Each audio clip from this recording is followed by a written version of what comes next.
All right, everybody. Happy Sunday morning to you here. We're going to take a quick look at the early and high Middle Ages in Europe really fast here. So at the end of the great Roman Empire, Rome falls around 476, 484 AD. It was constantly being ransacked by barbarians. They've come out of Germany, they've crossed the Danube River, they've come out of Eastern Europe.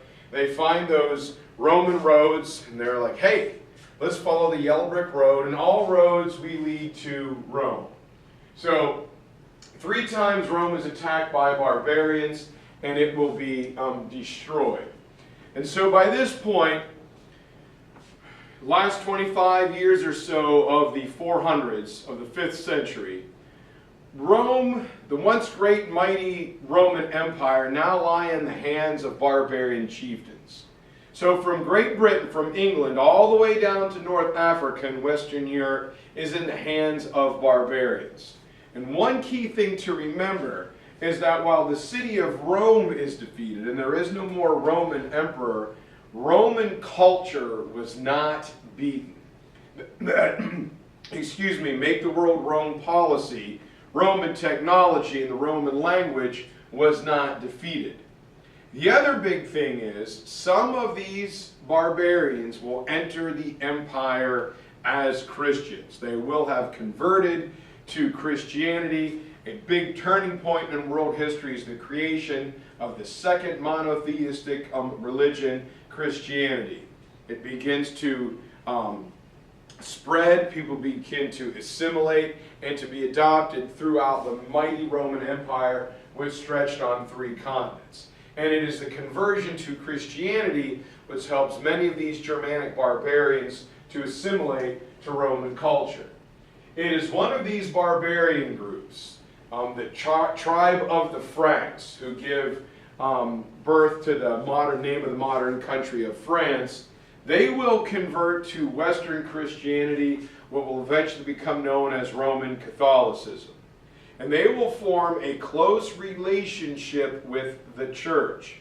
And as such, they will become to dominate much of Western Europe and convert it to Christianity. It was conversion by the sword. You either converted or you died. And here we get the creation of the Roman Catholic Church.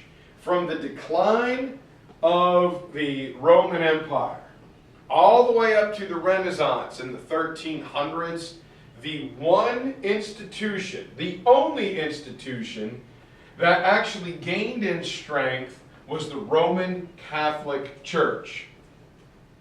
Number one, it fills the power vacuum. When there is no emperor, when there is no government, something has to step in. And the church maintained the hierarchical structure of the Roman government. Instead of emperor and chief minister, we have bishop of Rome or the pope, an archbishop, bishop, priest. You've got a hierarchy. When you had a question, you knew exactly where to turn to. The pope is seen as an extension of St. Peter, Jesus' main man, right-hand man, apostle. And he is God's representative on earth. Sorry about the misprint on the PowerPoint there. Underneath the Pope is an archbishop.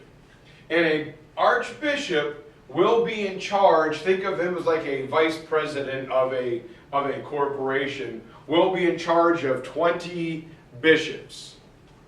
A bishop is the next level of hierarchy, like a district or a regional manager. A bishop, there is one in every large city, Rome, Florence, Paris, Barcelona, and they are in charge of, let's say, 20 or 40 priests. And priests are found in every local town and village throughout the empire. So from priest to bishop to archbishop, eventually cardinal to pope, the church models the Roman government. And as the rest of the empire crumbles, it is the church that will fill this power vacuum. It has tremendous power. One of the hallmarks that will develop throughout the Middle Ages and in Western society is a separation of church and state. The church will not be interfered with by the political governments. And it comes from this time when there was no government. The people in the village turned to the priest or to the bishop.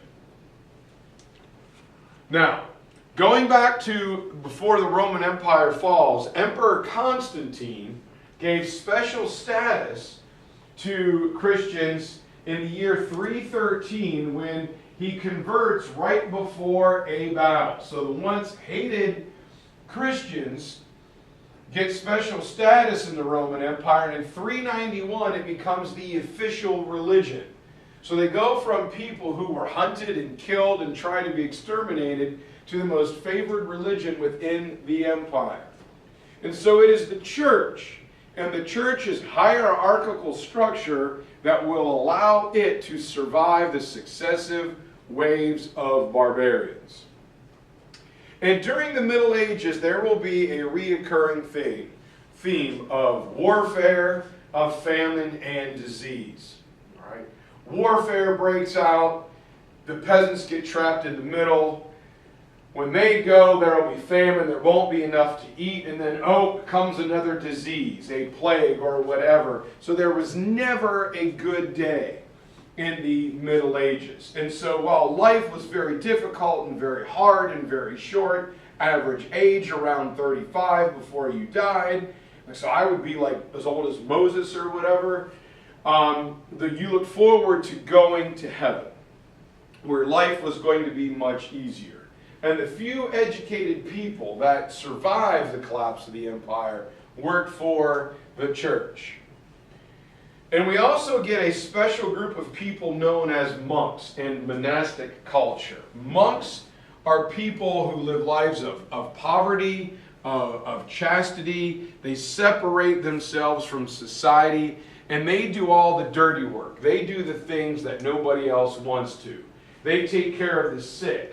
They take care of the poor. They take care of the widows and the orphans, because nobody else is going to do it. Two big-time monks to know throughout the Middle Ages. One will be Basil the Great. As many monks tried to isolate themselves from society, to try and stay separate, it was Basil the Great who said, no, wait a minute. Jesus sent the apostles out to go take care of the people. And if they welcomed you, you stay. If not, you bang the sandals, the sand, the dirt off the sandals of your feet, and you move on. So he goes, our job is to go out amongst the poor, to go work with them, not to seclude ourselves. And the other guy is Benedict of Nerissa, who will build a monastery named Monte Cassino in Italy. And Benedict writes the rule book for what a good monk should do. A monk's life should be regimented. There should be as little downtime as possible. Should be a time to sleep, a time to work, and a time to pray. So you sleep for 3 hours, you work for 3 hours, then you pray for 3 hours, and you get up and you do it again. And all of their hard work and their ability to take care of the sick and the poor is what allows the monks to have great prestige. The people greatly respected them. And they were self-sufficient. They farmed. They were shepherds. They didn't need anybody else's help. So they were kind of this revered thing. You know, when lords and nobles began to grow, they couldn't really mess with the monks because the monks took care of themselves. Between 466 and 511, right as the empire is crumbling, in Western Europe we get the kingdom of the Franks, and we get their head war leader, their head chief, a guy named Clovis. And he will create what is known as the Merovingian dynasty. And one of the things that Clovis realizes is, if you look at the size of the map here, all right, from the French-Spanish border over into what is today France and Germany and Switzerland, how do you control that region with the Vosges Mountains and the Ardennes and the Argonne Forest and the Alps. You know, you can't hop a train, or you can't get in a car, or you can't get a flight from European head capital to European capital. You got to do it on foot or on horseback. And it takes a tremendously long time. So how do we govern this? And it's proximity to authority. The king would send out a governor, but if the governor is there and I'm way over here, how do I know I can really trust him? Your synthesis for this goes all the way back to the great King Darius of Persia, and the eyes and the ears of the king and his satraps. All right. And this is where the church is going to come in. The church, with their different monks and monasteries, will use their authority amongst the people to get them to listen to the Franks. The Franks say, if you help us govern, if you get the people to listen to us, we will keep you safe. And eventually, this will lead to the greatest king of the Middle Ages for the Franks, a guy named Charlemagne. Now, Charlemagne's dad was the famous Charles Martel, Charles the Hammer, who defeated the Muslims at the Battle of Tours in 732. Well, Charlemagne is a giant of a man back in the Middle Ages. He's also a warrior, and his name means Charles the Great. And he subjugated any barbarian group around his territory who did not convert to Christianity.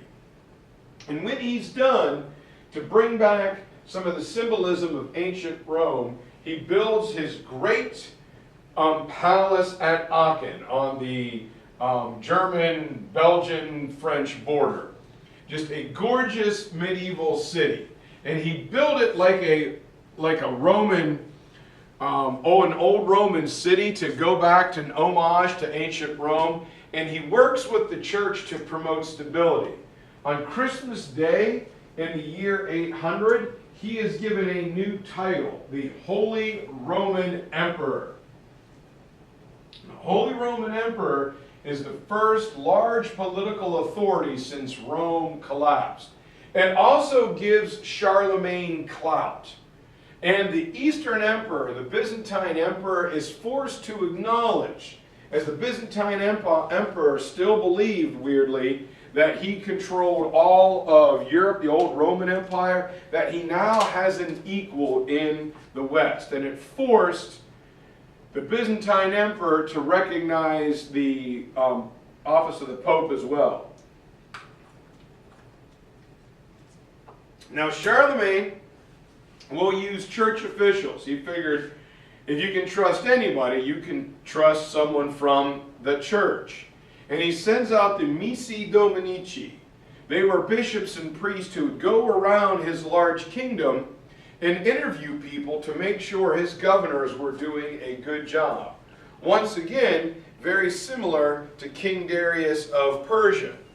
And Charlemagne will use the money from his conquests to rebuild learning in Europe. This is the Dark Ages, where reading and writing and science and math have disappeared. So Charlemagne will hire Alcuin of York to come in and build the King's School to train loyal bureaucrats, government officials, sort of the way they did it in China in the Confucian scholastic schools throughout history. But Charlemagne realizes his empire was ungovernable. The feudal system just doesn't work. Giving people land, since you don't have money to build a standing army, is great in theory, but once again, it's proximity to authority. Unless I'm looking over your shoulder, you're out there in the wilderness, how do I know if you're really going to listen to me? So here's the Charlemagne's Cathedral, the entranceway, the Roman Emperor there, going into it. There's the throne chair in which he was crowned Holy Roman Emperor back in the year 800. Gorgeous little town. Most of it was destroyed in a big battle in World War II. And speaking of big battles, that brings us to the Treaty of Verdun in 843. Charlemagne is going to have one son survive. His name is Louis. And Frankish custom dictated that all property is divided equally among the heirs. Well, Louis says, I am the Holy Roman Emperor.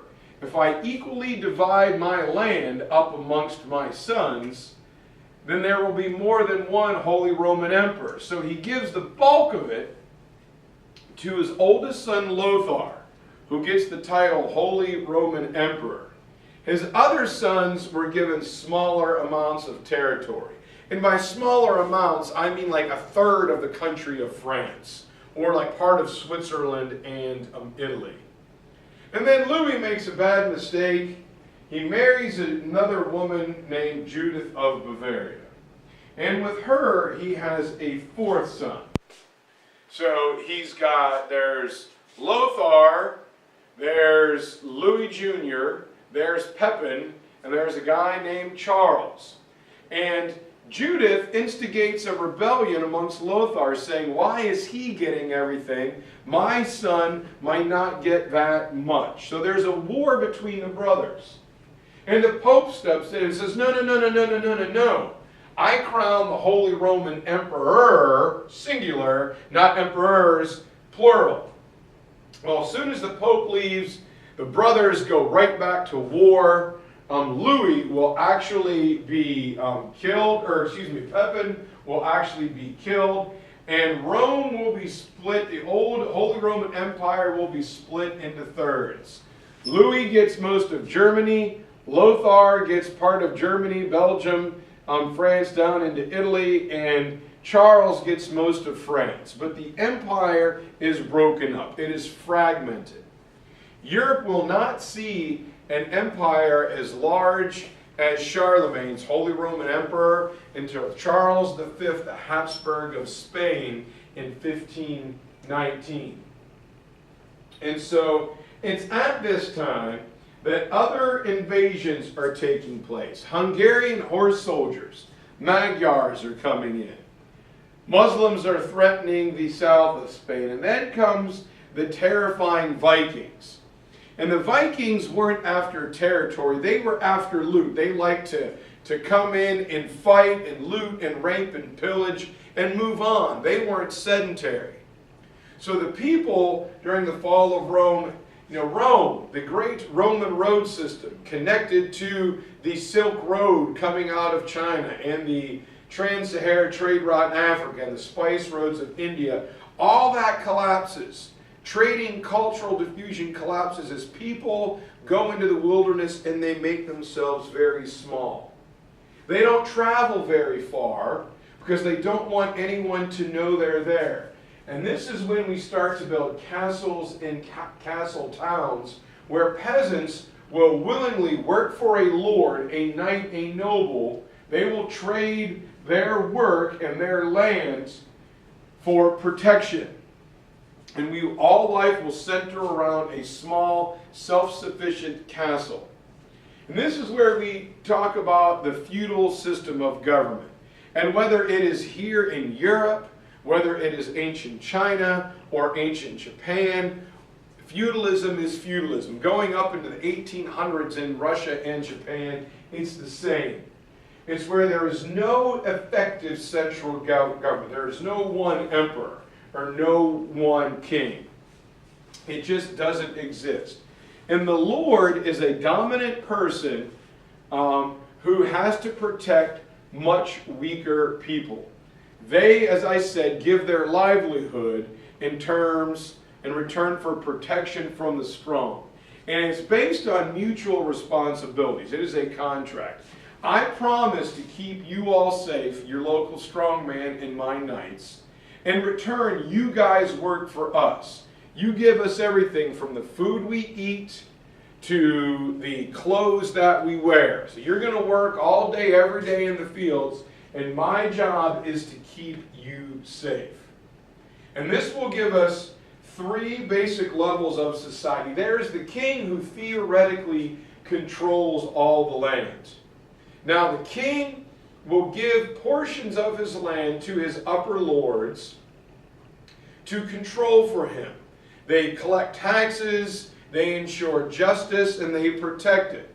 So if Miss Jackson is the queen, and she gives me this classroom as her lord, I'm going to look after you guys for her. I'm also an officer in her army. 10 or 12 of you would be my knights.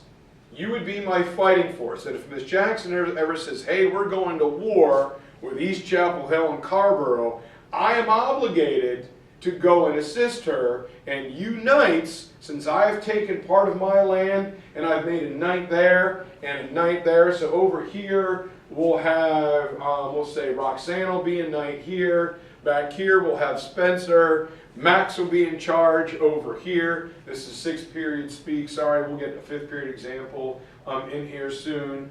And Hannah Wander will be in charge right here. So Hannah, Max, Spencer, and Roxanne are my knights. They will come with me. And again, I give them land. I give them a house to live in. I give them peasants to work the land. In return, they are loyal to me. This is a weird example, I know. But in reality, we all, theoretically, we all work for the king. The second social class is the religious clergy. Right? Usually the oldest son would inherit the land, and the other sons are going to get some land, but if they want a good job, they'll either join the army or they will join the church. The largest group, naturally, of all time is the peasants who do the work for everybody else. And feudalism will be a constantly evolving thing. When a king emerges too weak to maintain law and order over this large, massive empire, the king simply couldn't be everywhere at once. It's like when you guys are all going, Mr. Melega, Mr. Melega, Mr. Melega, Mr. Melega, and I say, guys, how many of me is there? 1. How many of you is there? 35. Give me a second, I'll get to every one of you, but I can't do it all at once. Now, here's the breakdown. The king, as I said, theoretically controls all the land. An upper lord, all right, let's say the king is Miss Jackson. I am the upper lord, and I am a vassal. A vassal means one who serves. Exactly like samurai in ancient Japan. God, if we get an essay on this, I would break down and cry. Because here is your synthesis. Upper lord daimyo, knight, samurai. Thing to remember, to be a knight, you've got to be a noble. All nobles are knights, and all knights are nobles. Every knight is given a plot of land called a benefice, because it benefits you, think of it that way, or a fief to live on. Now, every vassal is given a village or several villages depending upon your rank. And these villages can be from a few square acres to hundreds of square miles. The average size of a medieval fief was about the size here at Chapel Hill High School, about 100 acres. When you hear the word manoralism, all right, feudalism is the governmental system. Manoralism is the economic system. Manoralism, think of it as a large southern plantation. There is the big house, or the manor house, which is the estate where the lord lives and governs.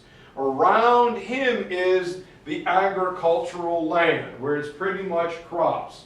Wheat, barley, lentil beans, and shepherding. Goats, sheep, cattle, so on and so forth.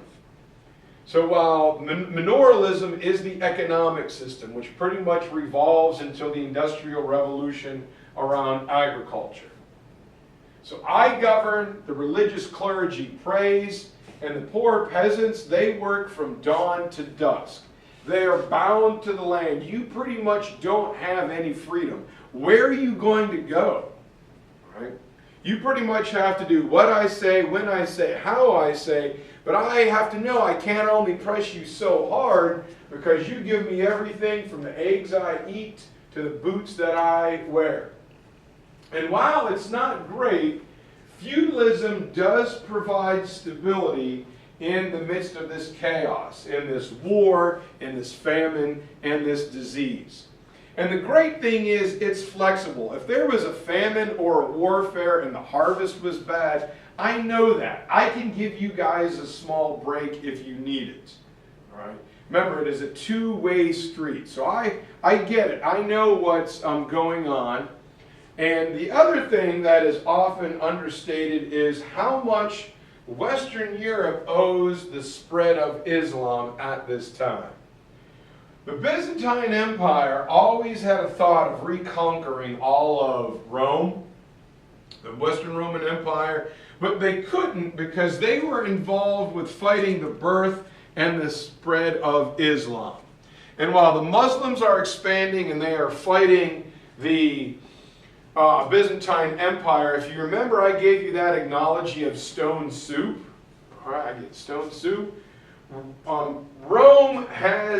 Western Europe has time to fall back to let all the different ingredients of Roman culture, Germanic culture, the church, feudalism, stew and come together and form their own brand new, separate, and distinct culture.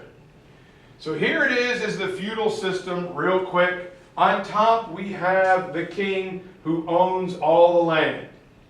He gives grants of land to his supporters, and they swear an oath of loyalty to the king. These guys are nobles, barons, bishops. They provide the king, me, with soldiers, and when I travel, I get to stay in their houses that I give for them. Now, we have lords. This is where the countryside is divided up into thousands of knights on fiefs. You get a manor, and you have to provide knights for me to use and work with. And down below are the serfs who work long, hard days. So land is given to the nobles in return for loyalty, soldiers, and advice. The nobles have to protect the land, all right? So they are given land for themselves. The knights are going to be the policemen, and they are going to get fed. If the knights are off fighting, they don't have time to farm, so most peasants are going to do it. So here we have the lord's estate. Here is the big manor house. Here are the crops, the lentils, the bean, the wheat, and the barley. The peasants are out here working. You have a few skilled artisans like the blacksmith here and the miller who will grind the wheat into flour. You can see their houses are a little bit bigger and a little bit nicer because they are skilled laborers. Now they will often live above or very close to where they work, but they have it a little better than everybody else because it doesn't matter when they get their work done, as long as they get it done. And each little peasant hut here you can see much smaller. Not only do they have their little hut, but a little garden to farm, for land, for food to feed themselves and their families. And they're out here working all day, every day. So that's a quick look at the Middle Ages, the Dark Ages. And that is going to bring us to the High Middle Ages. And the High Middle Ages are going to be a stark difference.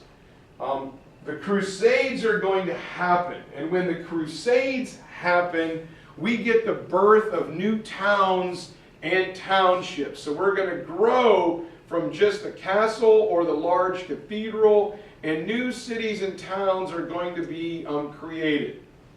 It is also during the High Middle Ages that we are going to get separate kingdoms. Modern nations are going to begin to evolve in places like England and France and eventually Germany. But it is also where we see the first contest between emperors and popes who are competing for dominance and the separation of church and state. And it's going to start with the thing known as lay investiture. and Pope Gregory VII of the Gregorian chant. What was happening is that kings wanted to extend their power by giving their friends jobs within the church, making a lay person. All right, I should be at church right now, but I'm here doing this for you guys. If I would go and give a sermon to my church, I'm a lay person. I have no religious training or ordination. So you're taking a regular average Joe and you're making him a high-ranking office within the church. The guy's going to be rich, but kings and emperors were doing this so they could control the church. The Pope said, absolutely not. You are corrupting the church. This is not going to work. At the same time, in a small monastery in France, you're going to get the Cluniastic reforms who are saying, wait a minute, what you're doing is not correct. We need to get back on our spiritual mission. This isn't going to work. And so the Cluny monks rejected their subservience to the king. Said, hey king, you need us a lot more than we need you. Now, Pope Gregory put the independence of the church to the test in 1075 when he says, look it, anybody who practices lay investiture, I will excommunicate. That means I will kick you out of the church. Well, King Henry, Holy Roman Emperor, says, no, I don't think you can do this. So he says, fine, I will get one of my loyal bishops and I will choose a new pope, known as the anti-pope. Well, Gregory excommunicates him. And Henry's nobles turn against him. And Henry is forced to go to the Pope, stand outside in the snow for 3 days, symbolic from crucifixion to resurrection, and the Pope forgives him. The point of that story is the Pope wins. The Pope emerges as stronger than any royal authority, and there is a separation of church and state. And this will officially be signed in the Concordat of Worms in 1122. So the emperor has the right to be present when bishops and archbishops are created. The emperor can give them land, but he understands their primary job is for the church. He is in second place. And the big thing about the High Middle Ages is the Crusades, which is going to reconnect Western Europe to the rest of the world. And Western Europe will realize how far behind they have fallen. Very similar to Japan when Commodore Perry rolls into town. And the Crusades are also the high point of power for the Pope. 1090, the Byzantine emperor is being attacked as Muslim Seljuk Turks were banging on the door of Constantinople. He needed help. The only guy he could turn to was the Pope, the leader of Western Europe. And so Pope Urban, one of the strongest popes of all time, launches the first crusade, and thousands of knights are going to leave for the Holy Land. And the Pope thought it was a good idea because it would give the people of Western Europe a break.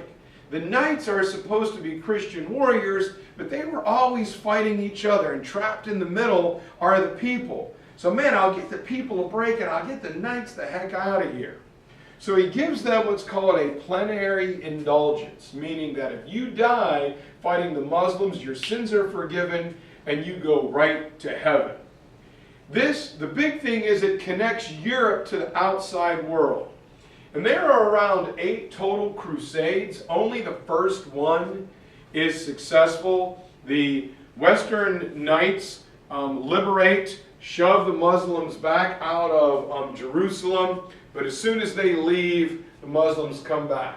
The other one that's very popular is the Third Crusade, because it is King Richard the Lionheart versus Islamic warrior Saladin and the Robin Hood story. So, instead of traveling by boat, the knights go over land, and it takes them years, but they are successful in 1099. And after the Crusades, the big thing here is cultural diffusion. Knights come back from the Crusades with all kinds of things, like spices for food, salt and pepper. They are reintroduced to education. And so if you're a peasant, if you're on the very bottom of the barrel in society, you're either going to be a peasant for the rest of your life, or you can take a risk. You can go down to the Holy Land, get goods real cheap at the source, and bring them back and sell it. You can go from rags to riches overnight. And the money that these guys bring back allows the king to have an access to hard cash. Now that he has money, he does not have to depend upon feudalism. He can hire an army loyal to him.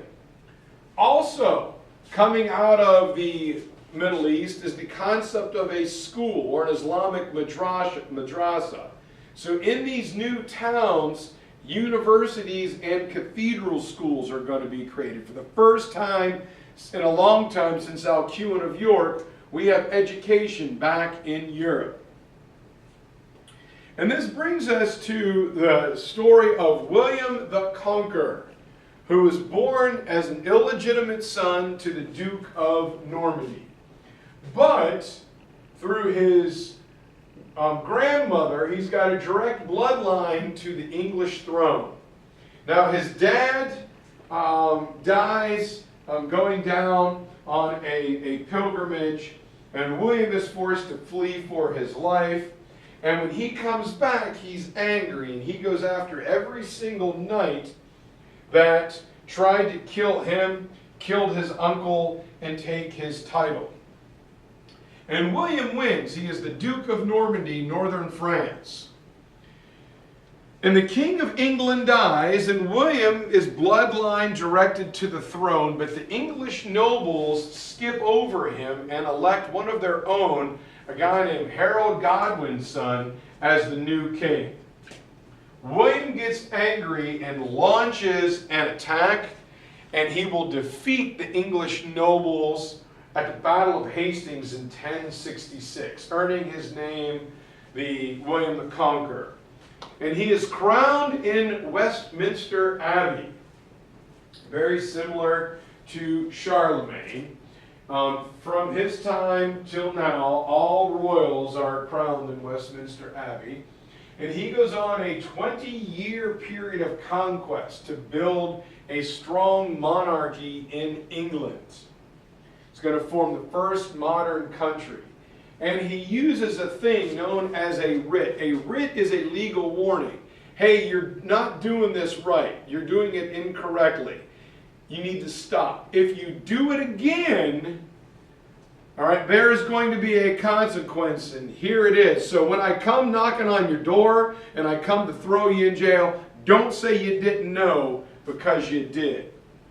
The other thing he does is the practice of parleying, where he will go out and speak to his nobles. He will let them air their concerns or their grievances. He doesn't have to listen to them, but they get a chance to speak directly to the king. And he will order a census. He wants to know how many people are in his kingdom. How much are they growing? What is their crop yield? Who is consuming the most resources? And this is what he used to set tax limits. The more resources you consume, the more taxes you pay. And it was said, it was written down in his doomsday book, called his Domesday Book. Now, shortly after William, we get a new king named Henry. And as Henry gets older, he becomes more violent and oppressive towards his people.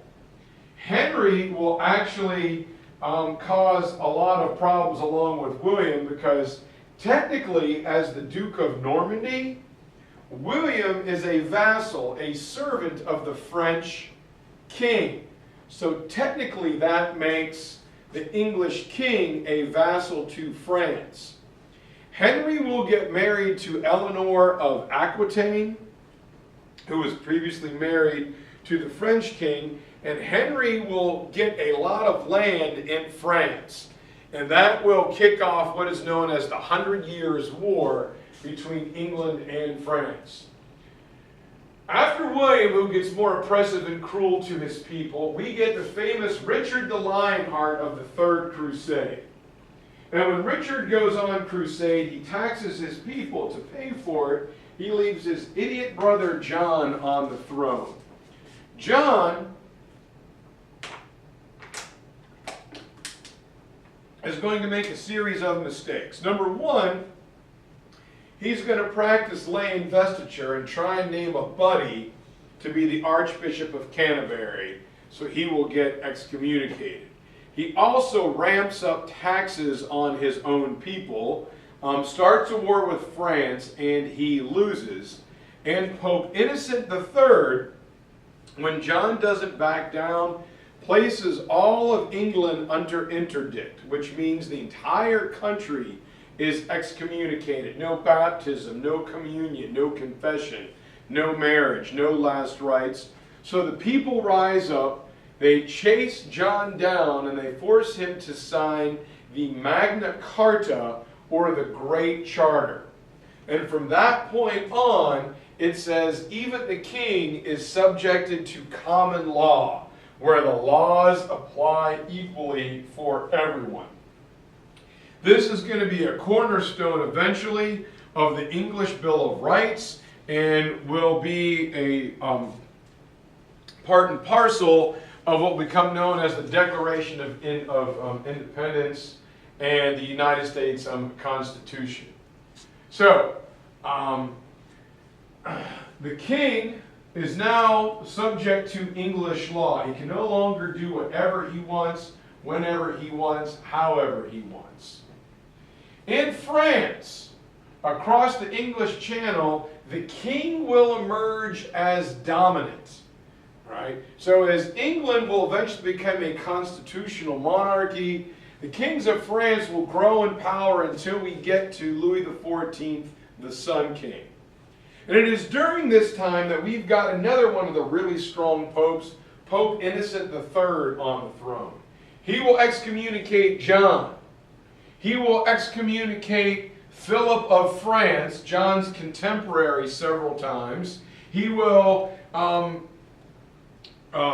excommunicate Frederick of the Holy Roman Emperor and the King Emperor of Sicily several times as well. 3 and 4 times he excommunicates them. We have one pope taking on all the large heads of Europe, and the pope wins every time.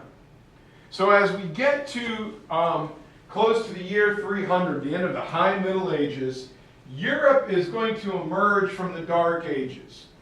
As trade and cultural diffusion comes back as a result of the Crusades, new towns, the old castle mentality is broken, with towns and township re-emerging. Technology, education, cultural diffusion. Modern nations are being built in places like England and France. And we see whether it is Pope Gregory, Urban II, Pope Innocent, the popes remain dominant, and a separation of church and state exists.